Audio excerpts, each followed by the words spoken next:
sponsored role here in the UK before completing my MSc. So for those of you that know me, and those of you that do not know me, my name is Sophia Ifezue. I came into the UK January 2024 on the PTDF scholarship, and I studied advanced mechanical engineering at Recruitment University, where I was able to secure a sponsored role before completing my MSc. And now I currently work as a fire engineer at Arup here in the UK. So starting my journey when I first came into the UK, just as every other international student, I already had a glimpse of the challenges international students face in coming into the UK, the new country, the education system, the environment. You're constantly under pressure that you have just 1 year to complete your MSc and find a job within 2 years of post-study visa. The countless, unfortunately, emails from applications. At first, you'd be sad about it, but with time, you kind of like brush it off and keep going. Then, as well as other people's sad stories, but I kind of knew that at the end of the day, obviously, I wanted to work as an engineer in a company. So what did I do first? So I tried my best to start applications early. I feel like a lot of things we'll be saying in this meeting will be kind of things that you already know, but I feel like 1 or 2 things can be picked up from it. So just bear with us. I started during my first semester coming to the UK, which was in January, and I heard about the university career services in Herotwat, and I reached out to them and sent my CV to them, and they helped me check it and try and put it up to the UK standard. They sent me corrections, which I implemented, and yeah, they gave me feedback. So I would use those feedback to improve my CV and yeah, use that to apply for jobs.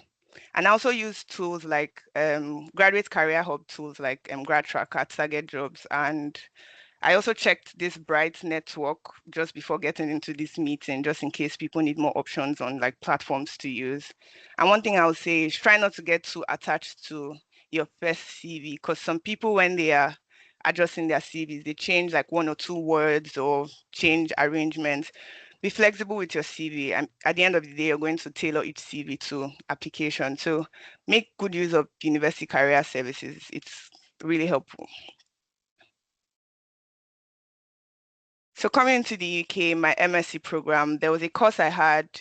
The title of the course was Failure and Accident Analysis, where I had a topic in the course, which was fire safety engineering. Before then, I'd never heard of fire engineering, and it didn't look like a career I would pursue.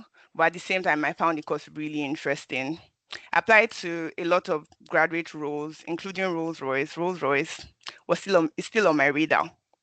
So many roles. I got my fair share of rejection from application, and there I came across the fire engineering role from company which I currently work in, and I decided to give it a shot since I had like at least a little knowledge in what I was going into. And I put that my MSc coursework together and tried to strategically include it in my CV. Then even in my application in the company, I tried to also let them know that I had like a little understanding on what fire engineering basically is. And in my CV, the cover letter, I ensure that I showed that I genuinely wanted to know more about fire engineering. And the thing we should understand is that sometimes what you're preparing for, you don't exactly know what that thing is, but whatever information you get, try and like keep it with you, because you never know what you use it for later. So as usual, we know the graduate recruitment process in the country, and I think it's also in Nigeria. I never really applied for jobs in Nigeria. So we have the online application, assessments, reasoning tests, you have assessment centers, you have interviews, then you have your decision. One thing I know that I did in my application, I did not lie, I needed sponsorship.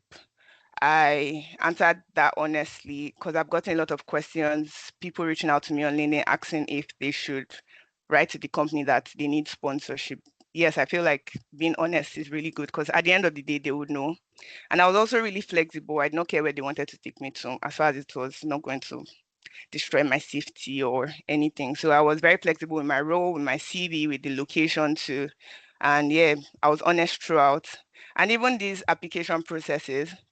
So most companies, when they put out their recruitment program, they also put out what the recruitment process is going to be like. I think it would be very beneficial if people kind of understood these recruitment processes. The first time I did an assessment center was in Nigeria. I didn't really know what assessment center was. But after doing that, I now had an idea of what it was. And I knew that I wasn't just going into the assessment center to write a test. I knew that there was going to be a series of activities that I would go through. So it wasn't like new to me when it all started. So now how I prepared, I just tried to ensure that I had as much information as I needed to be confident. So I did my research on the company. I checked the how the company started. I checked on their projects. That's where most of these companies have their projects online. So I saw their projects online and I saw the very famous project, but I tried not to look at those very famous projects.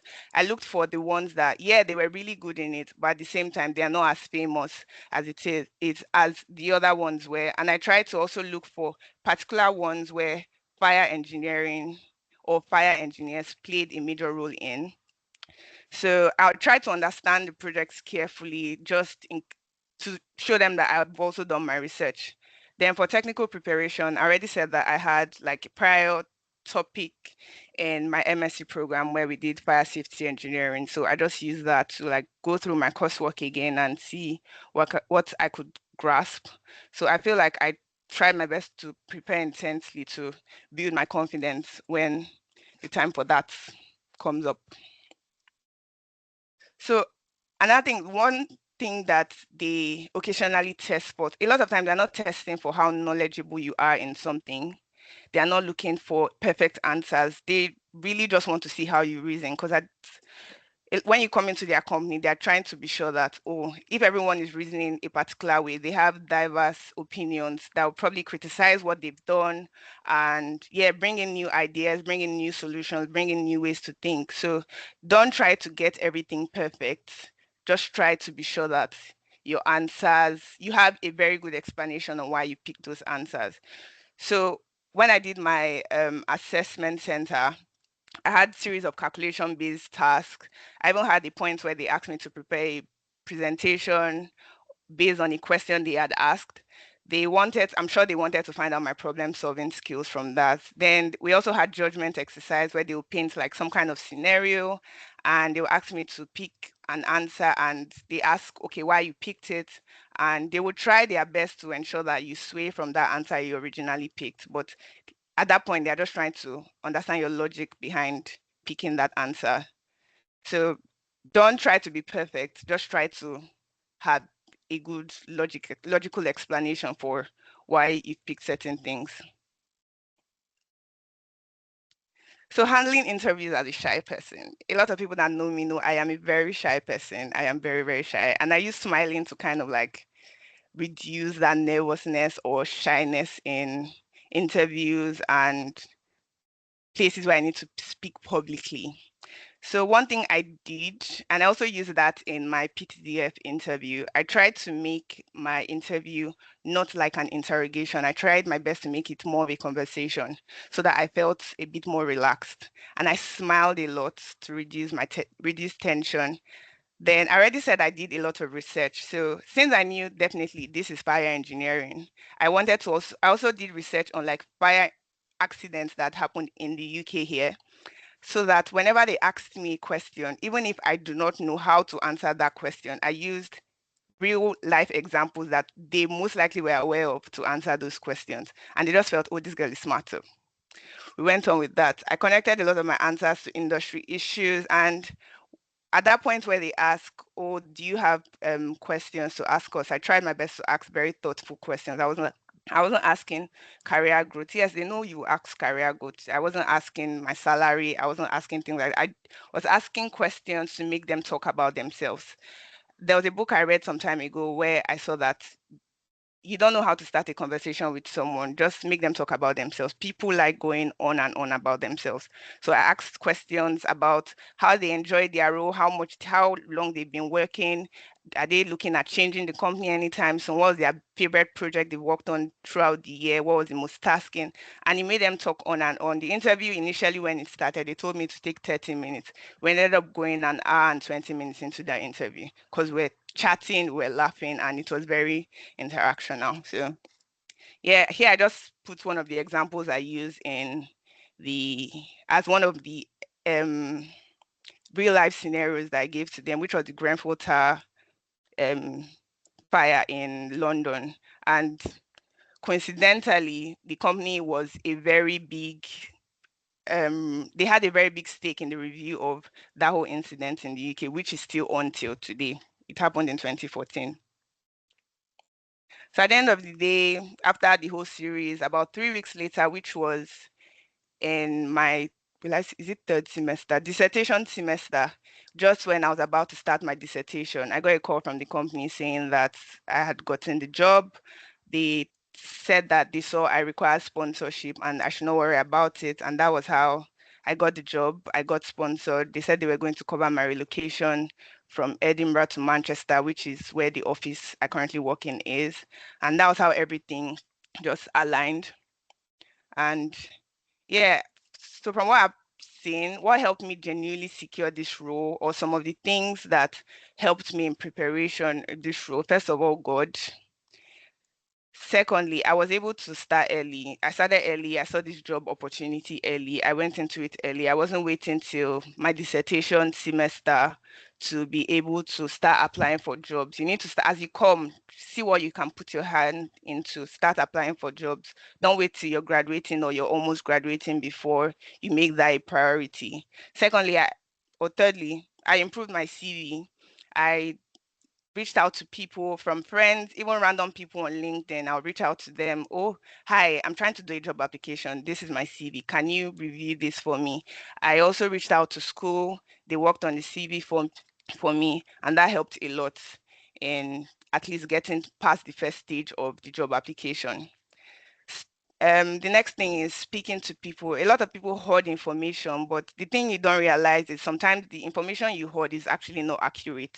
So you need to speak to people. Speak to people, let them know your thoughts around certain things. Let them give you their own opinion. You can now use that opinion to help yourself. The next one is researching about the company. Like I said, I did a lot of research on the company, their projects. I looked at like minute details. I wasn't looking at when the company started or um, I tried to figure out the right name because I realized I was even pronouncing the name of the company very wrongly at first. So I tried to know how to pronounce the company name, the full name of the company, the projects they've worked on, certain people within the company that I searched on LinkedIn. So when I brought up their names in the interview, they were like, oh yeah, you know him. So yeah, that just helped. Then five, prepare intentionally, practice technical questions and civic skill questions, go online. All these things are online. A lot of information is online about certain things. You can even call up a friend and ask like how you can do some kind of mock interview and all that. And six, communicate clearly, be honest in your applications. Sometimes they know what you want, they want to help you, but if you're going to lie because they feel you'll not get the job if you're on a post-study visa, you're also not helping yourself. Because by the time you share your national insurance number and some other information, it's going to be clear that after about 6 months or after about a year, you can't work with them because of your visa. So be honest with them from the start. And yeah, that is mostly all from me. You can see me here on LinkedIn or you can send me an email if you need help with anything. Thank you very much. Hyacinth, over to you. Okay, Ifezue, thank you so much for such a very beautiful and elaborate presentation. Thank you. Sure we have had quite a lot to learn from you. If not, a few things stood out for me, and quite inspiring is the fact that from taking a course in a course module translated into becoming a something you now do full time as a career, and Yeah. that's very inspiring. Yeah. Diverse approach to things. Just don't always try to fit in from taking a lesson from what you said. Just have your own unique approach to it, so that as a team, it's like different components coming together. Reach out for help and communicate sincerely. Thank you so much for making those points. Thank you. Very well known for us. Um,